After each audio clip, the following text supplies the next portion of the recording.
So after doing this blogging मैंने क्या किया, मैंने एक और वेंचर ट्राई आउट किया जिसका नाम था ड्रॉप शिपिंग। इसका ये मतलब है कि आप लो या चीप आइटम्स चाइना से ले सकते हैं, या फिर डिफरेंट अब तो इंडियन वेबसाइट्स भी आ गई हैं जहाँ मैन्युफैक्चरर से आप डायरेक्टली ले सकते हैं। अपनी एक वेबसाइट बनाइए और कस्टमर को बेचिए जो भी प्रोडक्ट और सर्विस है, और सीधा जाके अपने मैन्युफैक्चरर को बोलिए कि हे, ये है एड्रेस मेरे कस्टमर का, आप बेच दो। और आपने मैन्युफैक्चरर की से लेट से कोई भी चीज़ खरीदी 100 रुपए की, आपने कस्टमर को जाके बेच दी 300 रुपए की, जो एंड का डिफरेंस बचेगा वो आपका बेसिकली प्रॉफिट है, और ये ड्रॉप शिपिंग बिजनेस है।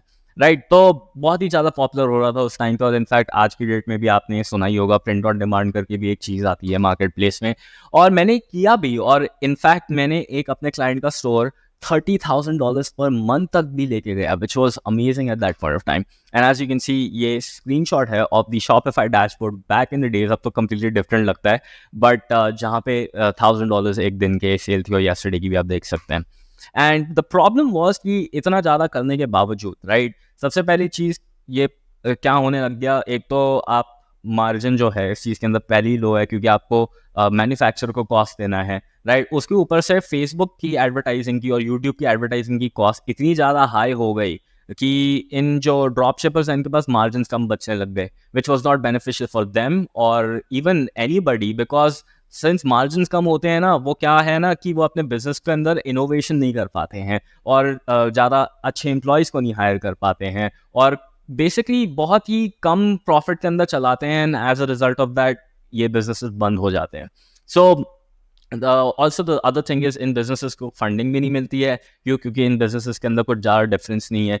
क्योंकि यार, अगर आपको लेट से कुछ खरीदना है, आपको कल को मैन्युफैक्चरर की वेबसाइट मिल गई, या फिर आपको अली एक्सप्रेस या ऐसी टाइप की वेबसाइट्स के बारे में पता चल गया, तो आप सीधा जाके वहीं से क्यों नहीं खरीद लोगे, आप इन वेबसाइट से क्यों खरीदोगे, right.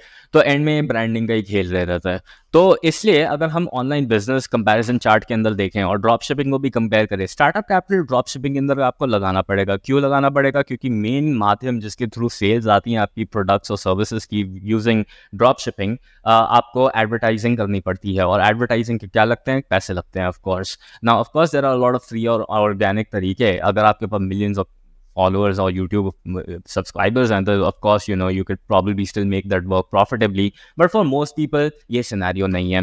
The other thing is time required high होता है। क्यों high होता है? क्योंकि आपको literally ads खुद लॉन्च करनी पड़ती हैं, आपको खुद consistently creatives बनाने पड़ते हैं, आपको अपनी वेबसाइट मैनेज करनी पड़ेगी, आपको ऑर्डर्स मैनेज करने पड़ते हैं, एंड क्लाइंट से भी डील करनी पड़ती है, कस्टमर सपोर्ट भी होता है, मैन्युफैक्चरर से भी डील करनी होती है, उसका भी अलग वो होता है, कल को वो बंद हो गया दूसरा ढूंढना पड़ता है। And all these are various kind of challenges जो इस बिजनेस के अंदर ज़रूर आते हैं। जो डिफिकल्टी लेवल है, अगेन जैसे मैंने आपको पहले बताया था, अगर कोई चीज़ आसान है करनी या फ्री है करनी, और या ऑलमोस्ट फ्री है, तो बहुत सारे लोग एंटर कर जाते हैं। क्यों? क्योंकि देखो, ड्रॉप शिपिंग एक ऐसा बिजनेस है, हाँ एड्स में पैसे लगते हैं, लेकिन इतने पैसे नहीं लगते जैसे कि आपको लेट से रेस्टोरेंट खोलना है, वहाँ पे करोड़ लगाने पड़ेंगे पहले, या लाखों लगाने पड़ेंगे to start with. Drop shipping फिर भी उतने अमाउंट नहीं लगाता, बट फिर भी बहुत लोग स्टार्ट कर सकते हैं, और आजकल यूट्यूब पे इतनी सारी सीरीज भी आ गई हैं of trying to do this kind of business. तो कंपटीशन बहुत ही ज़्यादा बढ़ रहा है, राइट। एंड रिस्क जो है, अगेन क्योंकि आपके पास मार्जिन कम होते हैं, आपके पास एबिलिटी टू टेक रिस्क कम हो जाती है। इसके मतलब आप इनोवेशन पे पैसा नहीं लगा सकते, टीम पे पैसा नहीं लगा सकते, और इस बिजनेस को उतना स्केल नहीं कर पाते जितना आप चाहते हो। एंड मार्जिन जो होगा अल्टीमेटली बहुत लो होगा। क्यों? क्योंकि अगेन आप सेल तो बहुत ज़्यादा कर रहे हो, बट एंड में बहुत परसेंटेज बचता है, because you have to pay the advertisers, you have to pay the manufacturers, and बहुत सारे commission and different kind of software tools भी लेने पड़ेंगे आपको।